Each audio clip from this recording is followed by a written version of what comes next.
Hi and welcome to another video. Today we're going to be looking at how we can change the sounds of an existing Christmas composition. Hi, my name is Euan Smith and welcome to Euan Smith Music. I help you make your music masterpiece and also create things that you can obviously have a listen to and share as well. Today we're going to be looking at how I can take an existing composition, a Christmas tune, and adapt it using the new BBC Symphony Orchestra libraries to make it sound even more realistic. So here we are in Logic Studio and you can see that I've got an example done already. What I've done is, just to make this fair, I've exported already as audio sounds that I've used, for example the choir and also some percussion that wasn't in the library, and I've included that here. So basically everything you will hear as MIDI is from the actual library itself. So we'll have a little listen.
You can hear there the example of Chrstmas Love. There's an example of this you can get on my Soundcloud scrapbook, and you can find the link for that in the description below. Now what I've attempted to do here is try and change from the sound libraries that I was using and then try and adapt them for the new BBC Symphony Orchestra from Spitfire Audio. By the way, I just want to say that I'm not being sponsored by Spitfire Audio, I'm just using the libraries, and I wanted to just transferring all the sounds over to their sounds to see how it improved compared to the original. The original, which I will also include in the description below, is quite present, it's quite loud, and there's a lot of these issues in the mix that have brought themselves into this recording as well. So we're going to go back over to the computer and we're going to see which way we can actually find to tweak the issues. You would have heard some audio dropouts there, and obviously if you're thinking about transferring an old composition to using their library, there may be some issues that you can have, which I'll show you through this video as well. So let's go over to Logic and see if we can break this down and improve this sound and the mix and the blend of this particular piece. So the first thing that's worth noting is that there are some unusual sort of instruments that have not been separated in these sections here, which I suspect are causing some of the audio dropouts. So if we just isolate the strings, let's see if we can do that. Now, this is not the official template that I got from Spitfire Audio. This is one which I have very quickly mocked up with the actual composition itself. All I've done is I've just redrafted some of the instruments and I have just put them into stacks. What you do is you select all your instruments you want to put in. For example, I could do that with the choirs here, and I can just put in here, create track stack, and it does that. It puts them all together, and then you want to put it into a folder stack and it does it there for you, and then you could expand that folder. You could of course rename that, in this case choirs, and there you've got that particular one as well, which is really handy because you can solo a section without having to worry. So we're just going to go here.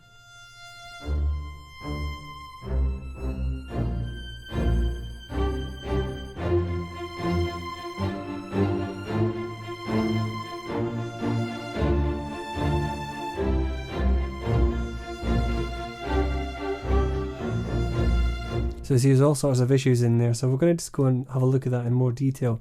So these string parts are originally our marcato patch from a different library, and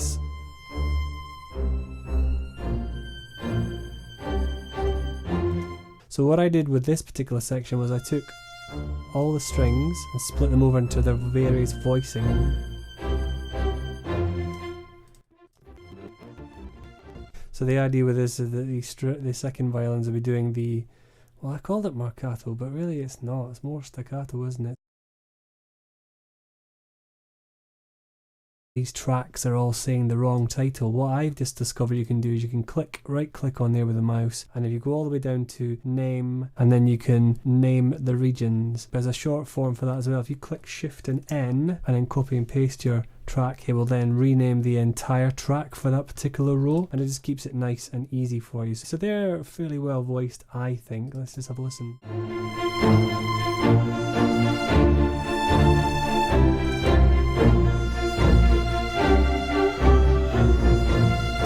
So there's some issues in here as well.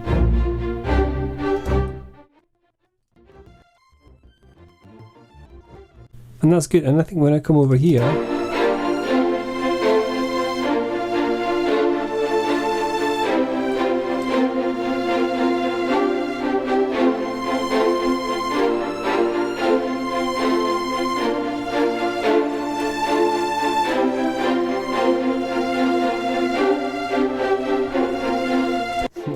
there's all sorts of mistakes. It's amazing when you change a library how you can suddenly hear those mistakes that you've got in there. So I found that I'm going to whiz through this bit in the video, make those corrections for you so you don't have to sit and watch this. So hang tight, a couple of seconds, I'll have fixed it and we'll be back for another second. Here we go.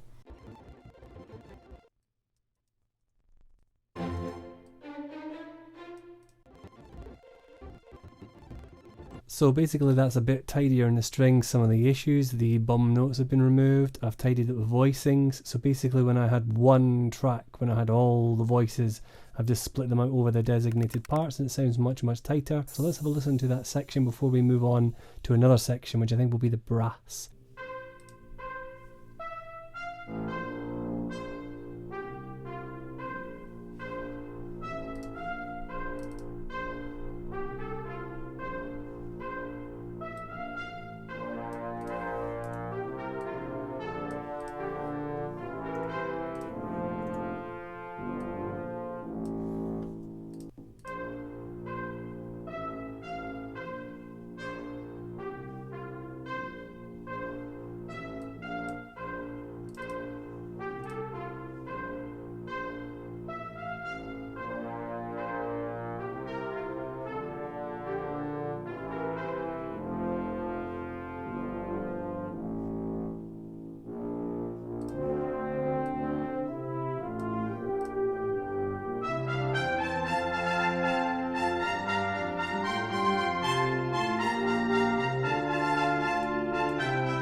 So here we've got an issue with, I think, some clashes.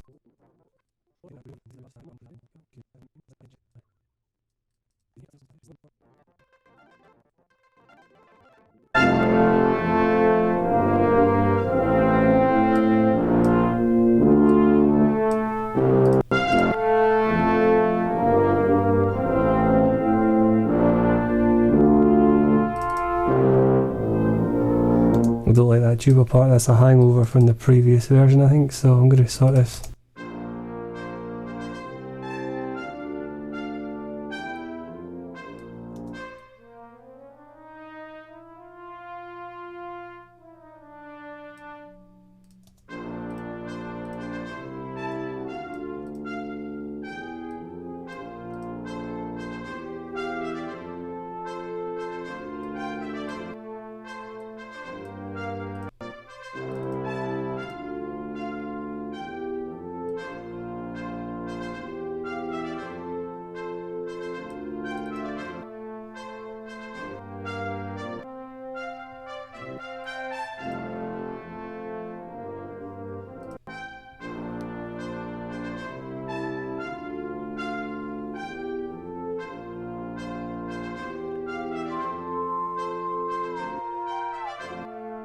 Why is it not playing?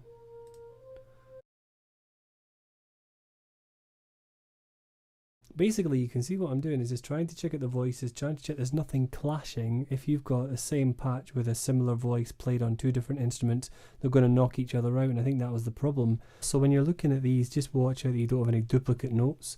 So I'm just going to work on the brass, and like before, whiz forward that one just to see if we can fix these.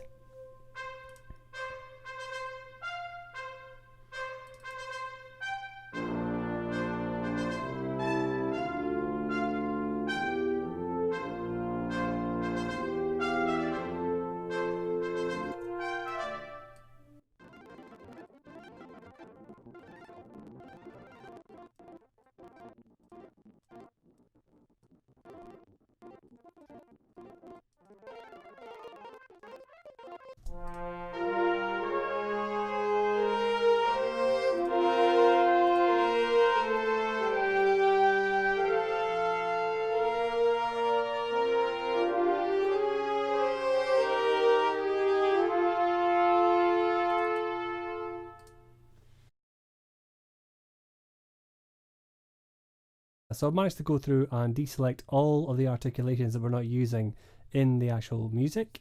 I've also been able to go through and correct some of the harmonic issues and note clashes that would have caused cutoffs and cutouts. So I'm just going to investigate a little bit more, and hopefully we'll have a finished piece for you. So basically, so far to recap, when you're using existing project templates, existing programs, and you want to change over to BBC Symphony Orchestra, just make sure that when you are listening to your voicings and things like that, check that you're not overusing articulations and really throttling your RAM. If you've got a higher end computer, obviously it's not an issue, but for me, I have a mid-range Mac Mini, so obviously that's for my budget, and that's helping me, and I get the ideas down fine for that. Through any harmony issues that you've got, also it's worthwhile having a look at any note clashes, any MIDI clashes that would cause cutoffs using similar parts. I've actually changed the buffer size for Logic just to make it a little bit easier, but I'm still getting some issues, so I might have to change it again. So I'm just going to look through the sounds of the strings and the brass, and then we'll work on the woodwind and percussion next. So let's go back to Logic.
And I love the harmony between the flute and the oboe there.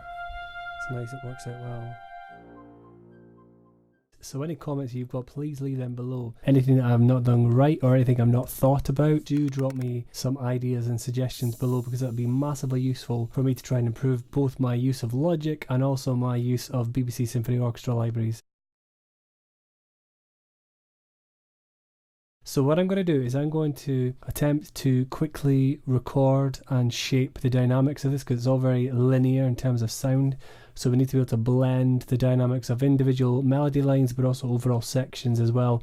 So I'm going to use the fade control, the Nano Control 2. You'll be able to see the Nano Control 2 at the top left hand side of your picture here, and I can actually use these faders here to change different parameters, whether it be volume, expression, dynamics, use of vibrato, these kind of things. I need to be able to build in my phrasing and to make that much better, which is plugged in direct to the USB, and that helps me to control all the different variables of the sounds, which is really good. And it's brilliant that with this new library I can then add a device like this, and I can then use that and get some even more expressive things. So this Christmas tune I'm hoping to make available, to have scored, and to make available to the oneorchestra community on Spitfire.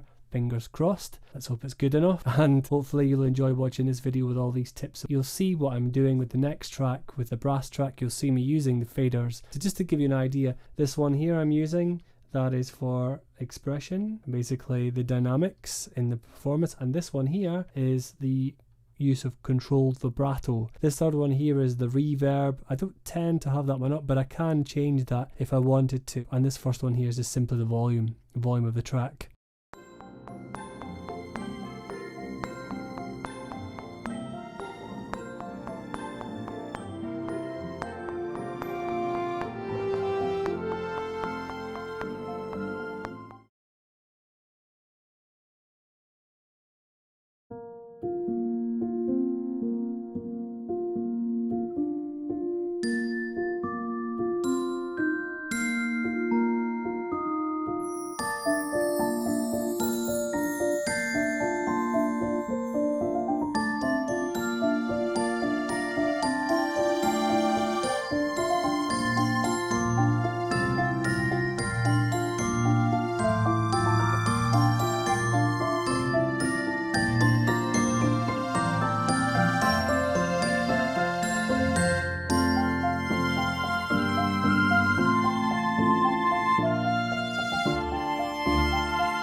The video on the top is one that I think you will love, and the one on the bottom is one that YouTube thinks you will enjoy. If you would like to know more about how to make your music masterpiece, then don't forget to click like and subscribe. See you in the next video next week.